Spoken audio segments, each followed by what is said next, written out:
या महिला 45 ते 55 वयोगटामध्ये OCD, GAD सारख्या आजारांना सामोऱ्या जात आहेत. 10-10 वर्ष त्या आजारात राहत आहेत. त्यांच्या अंगाची लाही होते, नको एवढे गुडघे सुजायला लागतात. त्यांना कळत नाही का छातीची धडधड वाढतीये, त्यांना कळतच नाही त्यांना का रडायला येतंय.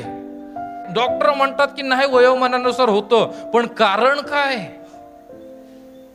जर दिवसभर हार्मोनल बॉडी एवढ्या स्पीडला चेंज होत असेल तर तुमच्यामध्ये हे सगळे सिम्पटम्स दिसायला लागतात. आणि याचं उत्तर कुठल्या पेथीमध्ये आणि डॉक्टरकडे नाहीये. त्याचं एकदम साधे आन्सर्स आहेत. तुम्ही फक्त हातात घेऊन नवऱ्याचा बसल्या 3 मिनिटं तरी तुमची हार्मोनल बॉडी नॉर्मलाइज होते की नाही?